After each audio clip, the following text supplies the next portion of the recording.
Muitíssimo obrigada. Eu vou fazer aqui duas perguntas muito simples. Nome, data de nascimento e idade. Chamo-me Lourenço Filipe Antunes, nasci em 8 de 1 de 1946. Aos 8 anos de idade, saía da escola primária e ia ajudar os pescadores na praia de Portinheiro a safar o troll, que é chamado o aparelho, que ainda era em sisal. Ainda não havia outras linhas, era em sisal. Entretanto, em 1959, aos 13 anos de idade, fui trabalhar para uma embarcação chamada Albertina Nazaré. Eram covos de madeira, puxados à mão. Éramos 6 tripulantes. Entretanto, em 1960, foi na altura em que era autorizado a tirar a cédula marítima, tirei a cédula marítima e fui trabalhar para a Rosa Gertrudes. Também era covos de madeira e era puxar à mão, nem sondas, nem nada havia. Como é que nós íamos largar esses covos? Era com uma agulha magnética e era com o rumo da agulha magnética e pelo relógio e não só em marcações de terra. Em 1961 fui para outra embarcação chamada Largo Horizonte. Largo Horizonte, com os mesmos covos de madeira, mas aí já havia um guincho elétrico. Andei até 1962. Em 1963 fui para outra embarcação que era o Anacleto, covos de madeira. E que os covos de madeira era para apanhar a lagosta, que só se podia apanhar do dia 1 de janeiro a 30 de setembro. De 30 de setembro a 1 de janeiro era o chamado defeso. E eu, no defeso, ia trabalhar partes do cerco nas traineiras. Entretanto, no Anacleto, andei até setembro de 1964. Em 1964 regressei para a Escola de Alunos e Marinheiros da Marinha Mercante, onde tive 11 meses a tirar o curso. Ao fim dos 11 meses, embarquei para o longo curso, em que no longo curso transportava carga geral e depois fui para um paquete a transportar os militares para as províncias ultramarinas. Diga-me uma coisa, Sr. Lourenço, este curso que tirou foi em Lisboa? Foi em Caxias. Em Caxias. Muito bem. E esta primeira vaga aqui de embarcações era sempre aqui ao longo da costa ou era fora aqui da costa? Sim, sim. Era tudo aqui na costa? Também trabalhámos na costa de Lisboa, Leixões. Muito bem. Entretanto, como disse, andei num paquete chamado Paquete Angola a transportar militares para as províncias ultramarinas.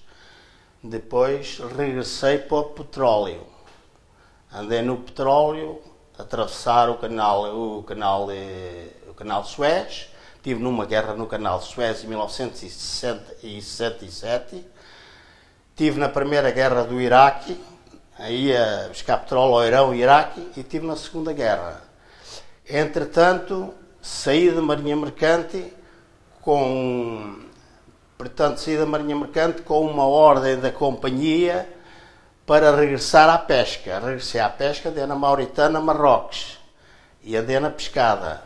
Era pescada que pescava aí, então? Não, em Marrocos era pargo, mulato e outras várias qualidades de peixe. Na pescada, foi anteriormente, era com redes de algodão. Ainda não havia redes de polietilene. Depois é que apareceu as redes de polietilene. Na Mauritânia era com redes de polietilene. Entretanto, quando se deu um acidente em Vila Cisneres, na Mauritânia, que mataram 2 pessoas, nós íamos estar 5, 6 meses parados. Era a ordem que tínhamos, era não ir para lá, não é? Nós íamos para lá, não havia licenças na altura, não havia nada, não é? Era tudo ad hoc, prontos. Que acidente foi esse? Peço desculpa. Eu também apanhei, só que tivemos sorte, e era eles, os polisários, a mandar rajadas de fogo contra nós. Um dia ia a navegar de Vila Cisneres para Marrocos, ia de vigia, entretanto, ouço o mar a salpicar, era balas a cair, rastinhei no convés e fui chamar o mestre para que puséssemos a embarcação, o giropiloto, tínhamos giropiloto, para fora, precisamente para sairmos fora do fogo. Entretanto, como estava a dizer, em Lisboa estávamos na Doca Pesca, em Algés, comecei a pensar que ia demorar muito tempo, tomei banho, fui até à companhia, que era a companhia do petróleo que eu andava, que era a Soponata, isto foi uma sexta-feira, cheguei lá, olha meus amigos, a minha vida andou para trás, eu preciso de embarcar. E a resposta que eu tive foi, o bom filho recebe-se sempre. Entretanto, eles dizem-me, se quiseres ir para Aruba, render um colega teu, vais quarta-feira. E eu fui quarta-feira. A malta, eu estava matriculado na pesca em Portimão. A malta fartou-se de rir e eu disse, eu vou desmatricular na praia de Porto Pinheiro. E a malta toda, porque tínhamos aqui a guarda fiscal montada. E eu sabia, já era sindicalista dos marinheiros de Portugal, e eu sabia que ia falar com o cabo da guarda fiscal e ele escrevia como eu queria baixa, e assim aconteceu. E naquela quarta-feira eu fui para a minha vida, fui até vir para a reforma. Isto aconteceu, ainda estou ligado ao mar, tanto na pesca como na marinha mercante. Sou presidente da direção da Associação dos Pescadores da Praia de Porto Pinheiro, sou vice-presidente do Sindicato dos Marinheiros de Portugal e sou presidente da direção da Casa dos Marinheiros de Portugal. Posso-vos explicar agora como é que apareceu a Casa dos Marinheiros de Portugal. Sim, por favor. Em 1914, um pescador de Tavira apareceu em Lisboa, queria formar um sindicato do mar. E nós formámos, os meus colegas, formou-se o sindicato dos marinheiros mercantes de Portugal. Entretanto, esta Casa dos Marinheiros foi comprada em 1916 por esses meus colegas. Sindicato, foi comprada pelo sindicato. Entretanto, nos anos 30, apareceu a PIDE, entretanto, o nosso governo quis captar todas as casas ligadas aos sindicatos. Esses 4 colegas meus que estavam à frente meteram logo Casa dos Marinheiros CARL. Quando lá chegaram não conseguiram, foram mortos pela PIDE. Este Tavira esteve preso no Forte Peniche, pediu por tudo para ir à pesca, que ele era pescador, deixavam-no ir à pesca durante o dia e à noite regressava ao forte. Sério, incrível. E incrível, foi esta a minha vida toda no mar. E à frente o trabalho que desenvolve no âmbito do sindicato, que trabalho é que desenvolveu? Ora bem, no sindicato nós fizemos vários contratos com várias empresas. Também sou um filiado da Cooperativa Porto de Abrigo de São Miguel, que está ligada à nossa Casa dos Marinheiros. Eu sou assinante dos contratos daqueles pequenos navios que andam lá nas ilhas. E é essa a nossa missão e hoje sinto-me triste porque vejo que a marinha mercante acabou e a pesca tem tendências de acabar. Sim. Embandeiraram os navios em bandeiras de conveniência e nós fomos acabando. Eu hoje quero um marinheiro e não o tenho. Ainda há pouco tempo precisei de um marinheiro para ir para a Inglaterra fazer dragagem. E não há marinheiros. Escola fechou. Queremos pescadores, queremos homens do mar e não existe. No meu tempo íamos com 13 anos. Hoje nem com 30, nem com 40, nem... É um problema. Diga-me outra coisa. No meio destas idas e vindas, qual foi o tempo que ficou mais tempo no mar? Ora bem, eu inaugurei as boias de cabine do petróleo. O nosso governo antigo nunca quis saber, depois veio os americanos explorar aquilo. E nessa altura ainda não havia cines. E eu ia todos os meses, ia deixar o produto à refinaria de Lessa da Palmeira, que era da Sacória. E tive um ano sem ir a casa, mas todos os meses a minha mulher, um mês levava um filho, outro mês levava outro, e era assim, foi assim a nossa vida. Quantos filhos é que tem? Tenho um casal, que é o pai do Mauro, e é uma filha também. Muito bem. E no meio desse processo todo, como é que encontrou rapariga para casar? Já ouvi que teve mais tempo no mar do que em terra. Pois. Conte-me lá. Naquela altura, prontos, nós começámos a namorar cedo, andava eu no mar, né, aqui na pesca, e foi assim. Casou com que idade? E depois eu casei com 21 e ela com 20. E o nosso namoro era mais por cartas. Tenho um bloco cheio de cartas que os meus netos fartam-se de rir. E parte deles têm-me roubado as cartas. Para falar com os meus filhos, hoje é uma maravilha no mar. Hoje eu hoje sinto, se andasse na Marinha Mercante era uma maravilha. Todos os dias falámos com a família e não sei o que mais. E na altura era assim, eu tinha que falar para a Lisboa Rádio, temos uma telegrafia, falava para a Lisboa Rádio, a Lisboa Rádio é que telefonava para aqui, aqui só havia 2 telefones em Ribamar. Era o senhor Ernesto e o Tico Estou de Ventura. Lá ia o homem chamar a minha mulher, olha, durante 2 minutos ou 3 vais ter uma chamada. E era assim. Eu também tinha um código, tinha um mapa com código e a minha mulher tinha outro, para mandar telegramas sobre aquele código. Aqui o número tal, significava aquilo e era assim que a gente trabalhámos.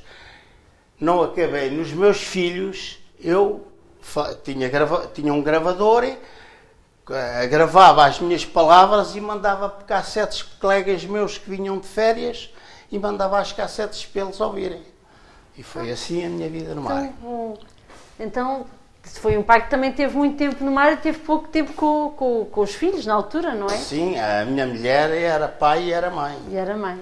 Mas sempre que eu ficava de férias, não havia distinção para ninguém. Éramos sempre todos juntos, andámos por todo lado. Tão bom, tão bom, tão bom. Depois, no petróleo, eu no petróleo tinha muitas férias, tinha 20 dias por mês de férias. E então aguardava essas férias para maio e estava o verão e o maio a trabalhar na praia de Porto Pinheiro com uma embarcação minha. Portanto, teve a sua embarcação. Dentro da minha embarcação. Muito bem. Como é que se chamava a sua embarcação? A primeira era Cris e agora é Mauro. Ainda continua a ter embarcação. É até morrer. Yes. Outra coisa, Sr. Lourenço, dentro destas andanças, qual foi o dia que teve mais medo no mar? Eu nunca tive medo no mar, tive medo nos incêndios. Porque eu ainda não disse aqui, eu tive um incêndio em Dunkerque, em França, tive com 900 graus debaixo dos meus pés. Tive um incêndio, tínhamos uma avaria numa máquina que ia alimentar a máquina principal, que tinha 29 mil cavalos e tal. Era um navio de 350 metros. A minha mulher chegou a viajar comigo lá. E esse navio era para quê? Para pesca? Petróleo. Trazia 350 mil toneladas de petróleo. E o que é que acontece? Esse engenheiro entrou nas Canárias e foi avisado pelo chefe e pelos engenheiros, olha, cuidado, abra aquela purga que vai encontrar encanamentos com alta temperatura e isso. E foi certo. Ele estava à espera de ir estava-se a aproximar a hora do avião, pegou, aquilo explodiu logo tudo. Ficou tudo retorcidinho. E como é que se E foi uma salvaram? sorte, tínhamos dois engenheiros maquinistas lá embaixo. A malta, parte dela foi-se assentar no encanamento em terra, abalou toda, eu fiquei a bordo, eu estava a descansar, e que muitas vezes já não fazia caso do alarme, mas naquele dia fui à varanda, tinha uma varanda à frente do meu camarote, quando eu vejo aquilo, meto uma navalha no bolso e vou para o meu parque de incêndio. Tinha lá o imediato, tinha o bombeiro, tínhamos 3 ou 4. E o resto já estava tudo em terra, com medo de morrerem ali a bordo. Porque em terra morria toda a gente. Porque a gente ia arrebentar com 13 km de terra. Porque os enganamentos iam à volta de 15 km até chegar aos tanques. E aquilo se explodisse e ia tudo para o ar. Eu fui guardar o CO2 e fui guardar um tanque de espuma que, entretanto, vem um helicóptero com bombeiros de terra e ninguém tinha ordem, eles queriam lançar o CO2 e eu com uma panca de ferro, ninguém lá tinha ordem de mexer. Só eu com ordem do imediato. Porque senão íamos matar as 2 pessoas que estavam na casa da máquina e conseguimos salvá-las.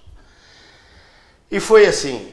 Entretanto, venho para casa, tudo bem, fiz aquilo tudo bem. Depois de estar em casa, foram 2 dias na cama.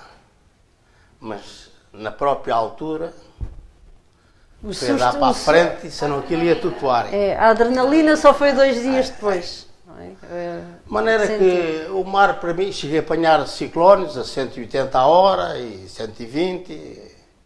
Sr. Lourenço, mas gostou mais de fazer pesca ou fazer o transporte do petróleo?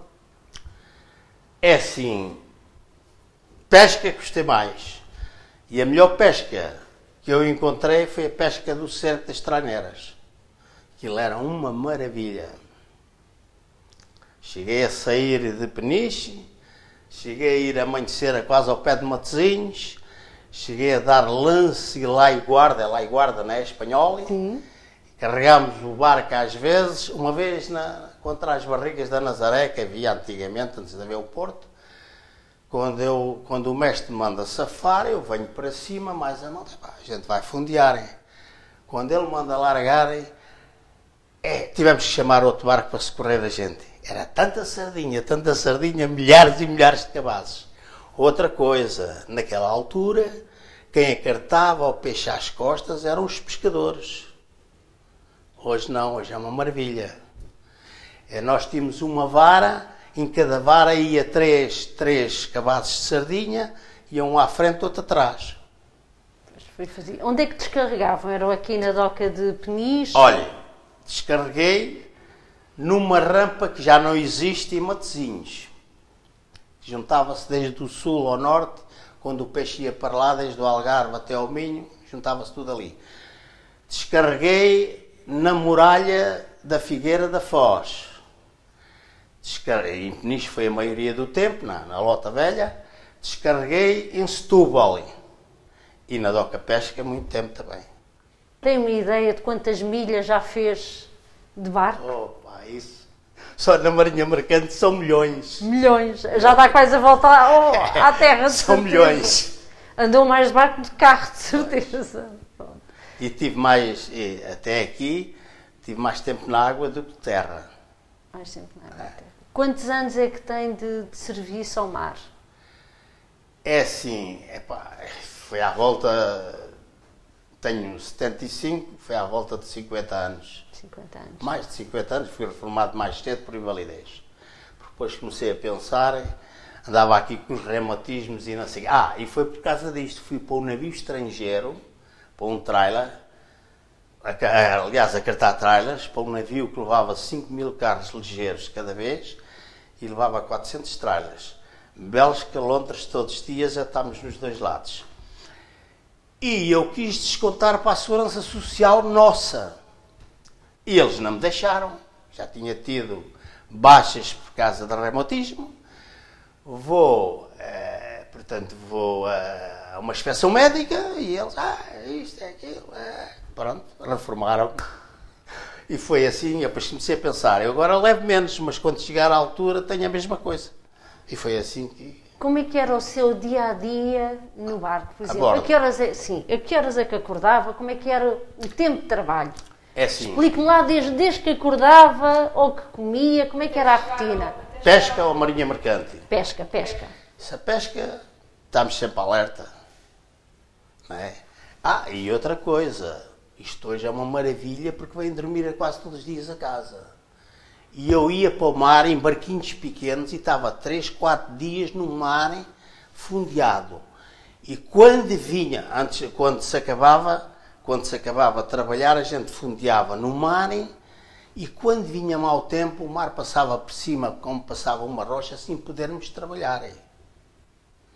No Largo Horizonte, cheguei a estar semanas sem vir à terra. Nós tínhamos um viveiro onde punhamos as lagostas. Nesse Largo Horizonte, nos outros eram enxalavares amarrados a uma boia. Para aguentarem a turbulência do No mar. mar são 24 horas por dia. Eu ainda hoje não preciso de exportador para acordar à hora que quero. Pelo menos Lembra-se mais ou menos a que horas é que acordava? na pesca, isso, a gente descansava e trabalhámos, depois descansámos, fazíamos quartos, por causa dos navios não nos cortar, etc. A bordo da Marinha Mercante eram 4 horas por dia e 4 horas por noite, quartos de leme e vigia. E fora esses quartos, era a manutenção do navio. Fazia 3, 4 horas extraordinárias por dia. Portanto, trabalhava 12, 13 horas por 12, dia. 13 horas por Agora, aqui na pesca, chegámos a trabalhar 60 horas seguidas. Quando era na Mauritânia, os últimos lances que demos, carregámos a rede até dizer chega, foi 60 horas, caímos uns para cada lado e tivemos que deixar o resto do peixe para o outro dia, para o caminho, para mandar fora. 60 horas sem ir à cama, sempre a trabalhar. À cama. E houve aí pescadores que até tiveram mais. Isto, estou a falar por mim.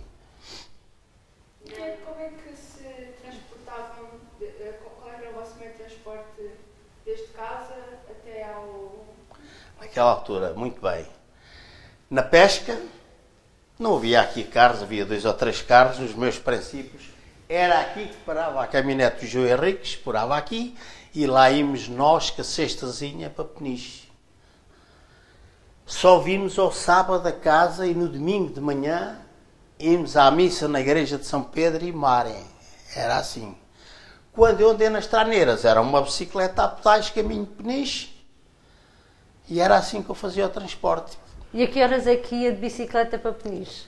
Muitas vezes a partir do almoço, porque as traneiras é diferente, iam para o mar 3, 4, 5 horas da tarde, até no outro dia de manhã.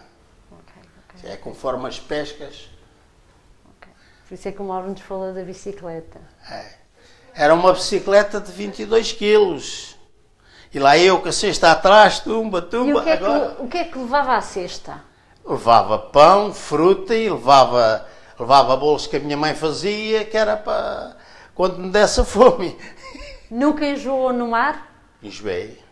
Andei um ano enjoado, todos os dias. Só que não fazia diferença. Não era bem enjoo.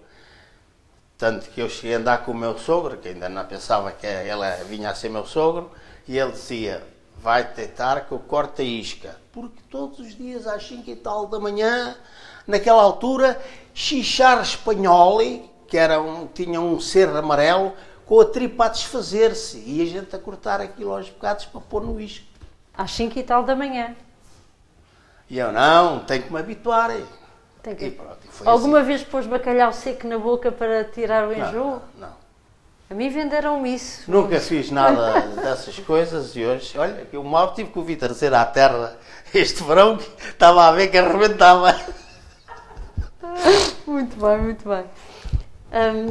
E os filhos, como é que é a relação dos filhos com o pai que teve tanto tempo no mar? Não, sempre boa. Sempre boa. Porque é aquilo que eu já disse, quando chegava à terra, faz de conta que éramos colegas. Quando o meu filho já era maior, até chegavam a procurar, então, mas é o teu colega, isto e aquilo. E era o meu filho. Nunca os larguei. Acha que atrás de um grande homem, de um grande pescador, está uma grande mulher? Está, sim, senhora. Então fale-me lá da sua mulher, como é que ela encarou aqui esta vida de pesca, de estar casada com um pescador? Foi sempre uma mulher exemplar para os filhos e para tudo.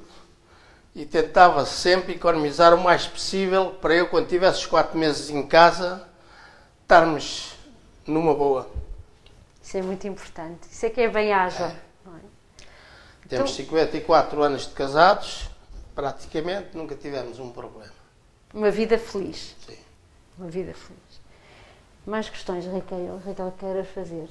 O que é que lhe custa agora na reforma? Ou não lhe custa nada? Não me custa nada porque é de entretido.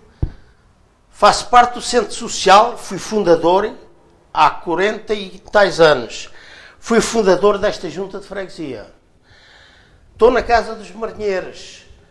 Estou no Sindicato dos Marinheiros. Estou lá embaixo, tenho o meu tempo sempre ocupado e sinto-me bem com estas situações. Tudo por Carolice. Muito bem, muito bem. Se tivesse que dizer uma coisa agora à juventude que abraça o mar, o que é que lhes diria? Tenho dito muito, pá. Tenho dito muito que é uma pena eles não atuarem e não andarem para a frente, mas isto... É uma profissão bonita. É. E hoje melhor. Hoje com mais segurança. E eles na Serrão, parte deles até os próprios mestres e donos têm os que chamar à cama. Pois É isso um faz toda a diferença. Naquela altura. Havia uma grande diferença entre os mestres, entre os donos das embarcações e os pescadores. Como é que era a relação das pessoas? Não, era tudo uma camaradagem grande. Era. Ficaram bons amigos nessa altura? Sempre amigos e nas horas vagas a bordo e jogava-se as cartas todos em conjunto e tudo. E conversava-se muito sobre as situações que as caças de cobres e de redes tínhamos largas e era assim. O que é que acha da pesca de arrasto? Acha que se podia fazer uma pesca mais consciente em relação ao ambiente? É assim, a pesca de arrasto não é aquilo que dizem. Agora, se vamos a pensar na parte que o peixe vai falhando, eu falo já nos alcatruzes, que o polvo tem tendências de acabar derivado aos alcatruzes e o governo autorizou licenças para isso. O que é um alcatruz? O alcatruz antes eram umas bilhas em barra, agora é em polietileno. Umas bilhas com uma boca, que é largo, uma teia, há barcos de Vila do Conde, com 5, 6 e 8 mil. Largam aquilo no mar, a polva vai desovar a um buraco. Encontra aquilo, desovou ali. Cada polva tem milhares de polvos, depois eles levantam aquilo, levam um pingo de lexívia para o polvo encolher o rastro para poderem tirar e matam toda a criação. Essa é uma... Eu fiz 2 entrevistas com a Universidade de Aveiro e com a Universidade Nova de Lisboa e tudo isso eu expliquei. Então pode-se ter uma pesca mais consciente. Certo. Depois, falando aí, quando acabou os covos de madeira e que apareceu as redes polietilene, essas redes foram, agora não é tanto, essas redes teve uns anos, foram largas nos cabeços de pedra, não é?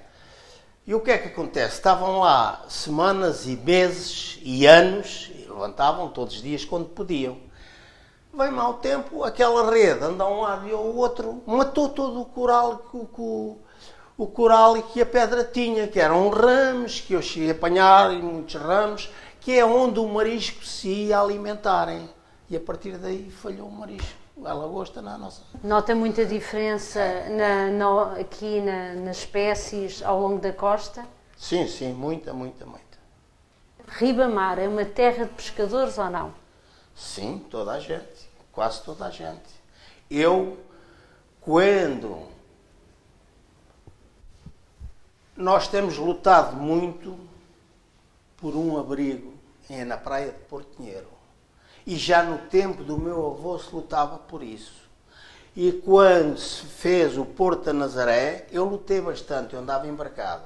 Lutei bastante por isso. Deixei à volta de 2.000 assinaturas de pescadores do nosso concelho e da Maceira, para a gente andar para a frente. Deixei tudo em ordem. Quando cheguei ao fim de 6 meses estava tudo na mesma. Ninguém quis saber. Porque nisto começou-se a desenvolver. Eu não falei, a praia de Porto Pinheiro teve uma lota. Em que anos? Já lhe digo, e antes da lota eram os próprios mestres que faziam os lotes do peixe na praia, era vendido e ia à guarda fiscal acompanharem, que era pago o imposto chamado dízima. Disma. Sim. Portanto, as lotas em Portinheiro apareceram nos anos 50. Os barcos apanhavam a lagosta, já barquitos de 9, 10 metros, fundeavam ao longo, vinham com uma lancha com os salavares da lagosta, e depois o vendedor, que era de baixo ali no carrego que se vai para a Malhada, era ali que era a lota, os vendedores chegavam ali e os compradores compravam. Foi por isso que foi construído todos aqueles viveiros. A lagosta, naquela altura, era toda armazenada, que só tinha saída para esses países todos, que hoje são os países da Europa, na altura, em outubro. E era aí que eles vendiam o marisco. Porque depois havia a defesa, conforme eu já falei, desde o 30 de setembro até a 1 de janeiro não podia haver lagosta apanhada. E então era daí que saía a lagosta. E era conferida para a Guarda Fiscal. A Guarda Fiscal tinha uma chave dos viveiros, assim como os donos também tinham. Era tudo conferido. O que é que acha desta iniciativa de se criar um Museu do Mar? Ainda antes disso, a Guarda Fiscal tinha uma casa aqui, que era na casa de São Luís, tinha uma casa aqui em Ribamar e iam de botas de borracha por aí abaixo e essa coisa toda, que não havia estrada, era só lama. Esqueceu-me de dizer que antigamente o peixe era transportado por burros e chegavam burros a ir para o Bom Barral e cavalos e ir para Torres Vedras levar o peixe. E o peixe era depois vendido pelos compradores que compravam diretamente. Compravam diretamente aos pescadores. Aos pescadores. Mais tarde aparece a lota, conforme eu já disse. Tinha-me feito uma pergunta que eu agora passou. Tinha perguntado o que é que acha sobre este museu, este espaço aqui. Este museu foi sempre... Este museu foi sempre uma ideia minha também, que este museu era para estar feito no posto fiscal de Portinheiro. Tivemos lá muita coisa e eu fui um desses. E o mestre Cepatas, que morreu, a mesma coisa. Era lá que era para ser feito e a 2 para amanhã ficava tudo agregado um ao outro. Mas foi nesta escola que estudou, neste espaço de escola. Foi naquela sala. Nesta sala onde vai estar o Museu Olhar do Mar. A partir da 4ª classe, Mário. Disse-me há bocado que uma frase muito engraçada, que aqui as pessoas não estudaram, queriam ir, era para a pesca. Para a pesca e as senhoras nas redes. Para arranjarem dinheiro para comprar os enxovales. Quantas mulheres é que andaram ainda nas redes? Tenho ideia? Naquela altura era muita gente, havia muitos armazéns aí. Agora estão reduzidos, não é? Aonde é que se cozia as redes? Era dentro dos armazéns? Dentro dos armazéns de cada patrão. Hoje há um armazém lá, outro ali, mas elas ainda fazem em casa, levam um X cada rede e vão levar os armazéns. Acho que é isso. Sim. Raquel, mais questões que tenhas? Olha, eu estou encantada. Mas há muita coisa, só que... Então, mas isto é a primeira entrevista. Queria perguntar outra coisa. É verdade que dentro das embarcações as pessoas tinham quase todas alcunhas? Tinha? Quase tudo alcunhas? Nas embarcações não, aqui em Ribamar sim. Então diga-me lá aqui alguns nomes de Ribamar. Epá! Isso agora, pá, vou dizer aí depois... O peixeiro... Olha, o meu pai chamava-lhe o Tramagueira. Pronto. E o pai o que é que fazia?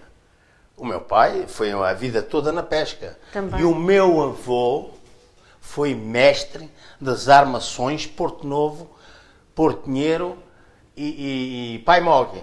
O que eram as armações? Eram 9 barcos a pescarem. 8 pescavam e o mestre andava naquele barco a mandar os outros barcos. E isso é um conjunto de 9 barcos, era então... conjunto de 9 barcos, a remos e a vela. Como é que se chama esse... Era as armações. As armações. Ainda há poucos anos acabou uma no Algarve. E cada barco levava quantas pessoas? Mais ou 4 menos? pessoas. 4 pessoas. Portanto, tem barca motor, barca remos? Não, qual motor? Remos. O motor só veio nos anos 50.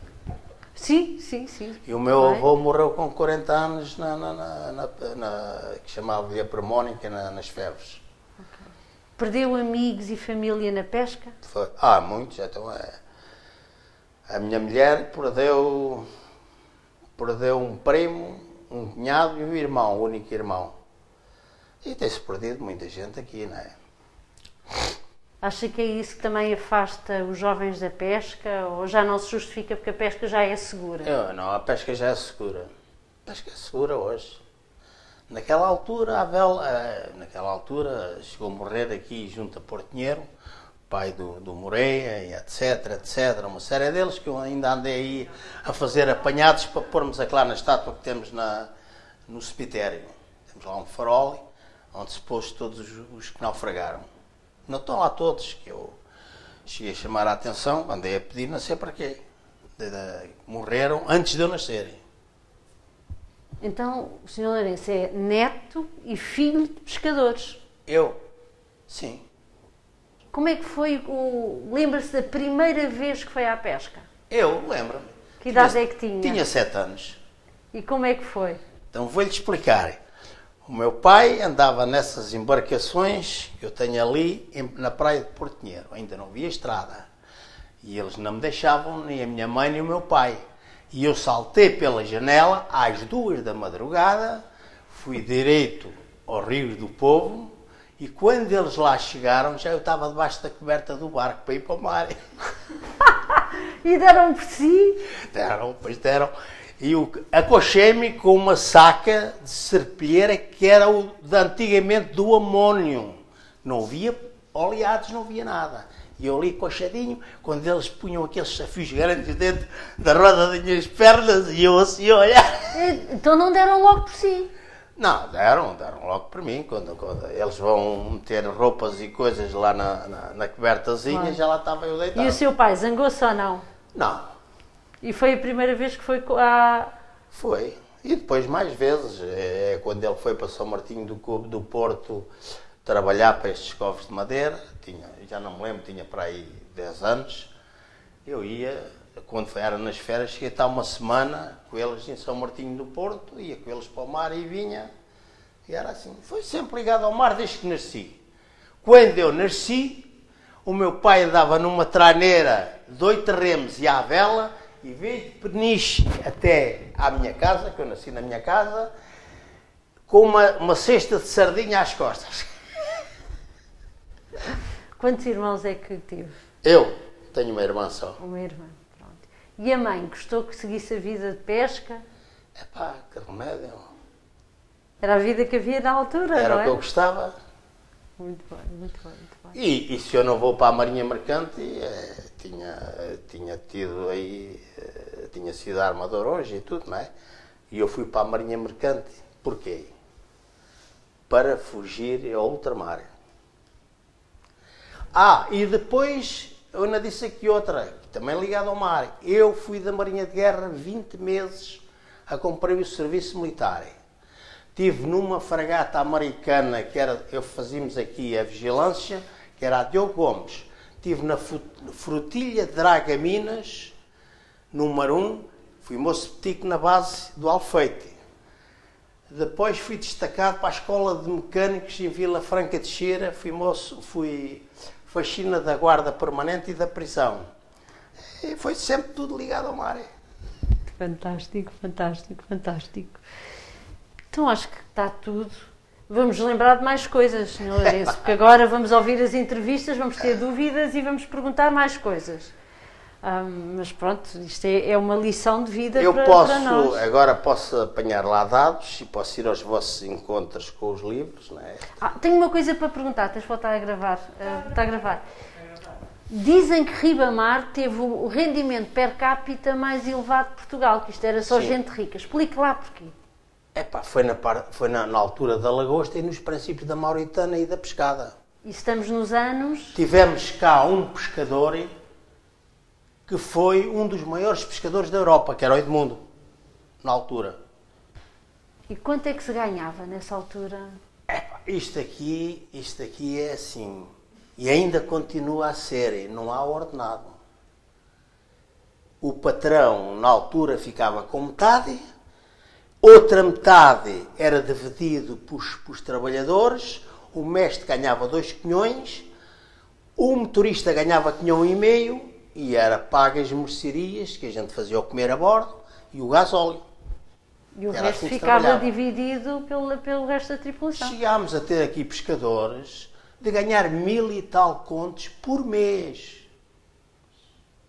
E eu ralhava com muitos na Mauritânia, por causa de certas situações que eu não podia ver, e eles diziam, você é um atrasado. Sou, isto acaba, isto um dia acaba. E olha, aí está. E acabou. Ainda com a pesca do lagostinho? Ou... Não, na pesca da Mauritânia. Ok. E o que é que pescava na Mauritânia? Já disse aí, era parga, era tudo o que Parga. essa rede. Tudo o que é essa rede. É um mar rico, então. Diga? Um mar rico. Era rico. Era. Agora está um bocado disputado já. Quanto tempo chegava? Naquela altura, uma vez saímos daqui, eu andava com o Pedro Rosa, no Vilário.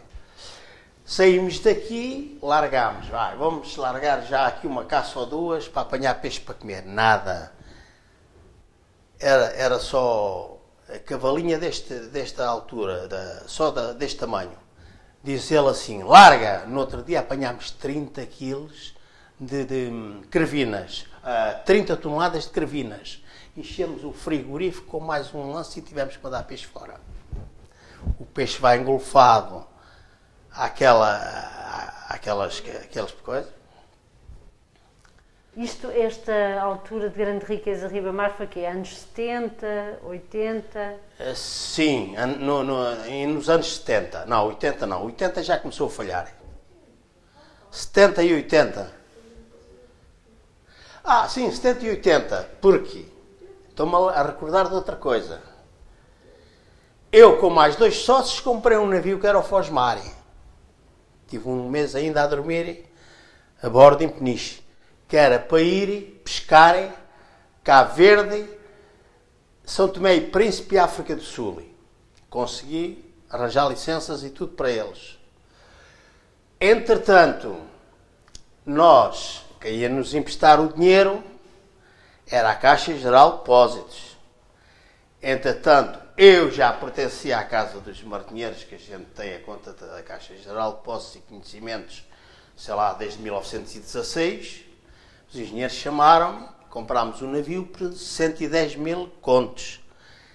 E os engenheiros chamaram-me assim, cuidado, que o navio está embutucado em 270 mil. Era de uma associação. Entretanto, vamos para fazer, eu já com tudo, vamos para fazer a escritura, que era na Nazaré. Porque o comandante era um que eu já tinha sido timoneiro dele, que andava comigo, e era um que ia ser o comandante do navio, e era o Rui. Entretanto, vamos para fazer a escritura, e eu já sabia qual era a cláusula que ia significar tudo isso. E disse, olha, eu só assino se esta cláusula for retirada. E eles não quiseram retirarem. Já eu tinha gasto da minha algibeira 600 contos, o Rui outros 600 e o comandante outros 600 para as licenças. Não era a gente ter o navio e andarmos à fugida sem licenças. Pronto, eu acabei, disse a eles, meus amigos, vocês querem continuar, eu vou-vos ajudar, que eu tinha muito conhecimento dentro na Secretaria de Pescas. Estava ligado à Marinha Mercante, etc, etc. Tanto que até o padrinho do meu filho era um doutor está reformado da Secretaria de Pescas. Entretanto, não assinei, eles também não quiseram ir. Foi a minha sorte. Porque senão eu estava feito, já estava a minha casa a ser embotecada, já estava a casa do Rui, já estava aquilo tudo. Depois isto começou a falhar e outra coisa. E eu larguei mais por isto. Porque eu ia comprar, ia encaminhar para o meu filho. Ia para o meu lugar.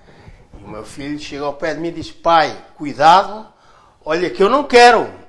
Olha, ainda bem que falaste. E foi assim que eu desisti. O filho também é pescador? Foi pescador, até tem carta da RAIS, e depois meti-o na Marinha Mercante, agora está no Canadá. Quanto tempo é que levava daqui até ao Mar da Mauritânia, por exemplo? Mar da Mauritânia levámos conforme o barco, no vilar que eu fui, levámos à volta de 60 e tal, de 70 horas. 70 horas. É. E a gente abastecia. Quando vimos para cá, abastecíamos nas Canárias. Portanto, a paragem era às Canárias. É. Qual foi o caminho de pesca? Qual foi o sítio mais longe aqui de Ribamar a que foi? Temos barcos na África do Sul, temos um barco no Bacalhau, barca da África do Sul, que é o Sebastião Rato, temos um barco no Bacalhau. Ou seja, quantos dias de navegação, mais ou menos, até lá chegar? Para a África do Sul, posso lhe dizer, e não sei quanto é que anda o barco, mas tem 14 milhas, 13, leva 15 dias, 16 dias de viagem. Se andar a 14, se andar a mais, leva menos. Já é uma média. Porque eu andava naquela carreira de... Olha, Angola, por exemplo, Landa, Cabinda, Ambriz, Ambrizete, Luanda, Novo Redondo, Lubito, Messandes, depois África do Sul, Tilbury, Captone, Durba, depois Lourenço Marques, que era na altura, a Ilha de Moçambique, Beira, Nacala, Porto Amélia, e depois direito ao Ada, eu sei lá o que é que eu corri. Saía em terra. Saía em terra. Quando eu estive numa construção na Suécia, num navio grande, que há bocado falei aqui, teve um incêndio, e esse navio, enquanto não apareceu Sines, nós nem íamos a terra, em poucos lados vinha o produto por baixo do mar, e era assim que a gente carregava. Sr. Lourenço, muitíssimo obrigada. Olha, e disse, É aquilo que eu posso. E disse umas palavras muito bonitas sobre a mulher, de maneira que não fique nunca esquecida e fique sempre referenciada, que isso também é muito, muito importante. E ela ficou com certeza muito contente. Ela sofreu muito, eu sofri muito e pronto. Era assim.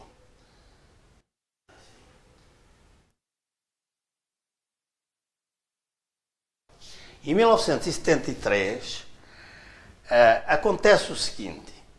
Eu andava num bar que era o Largo Horizonte, tinha viveiro, onde a gente armazenava a lagosta.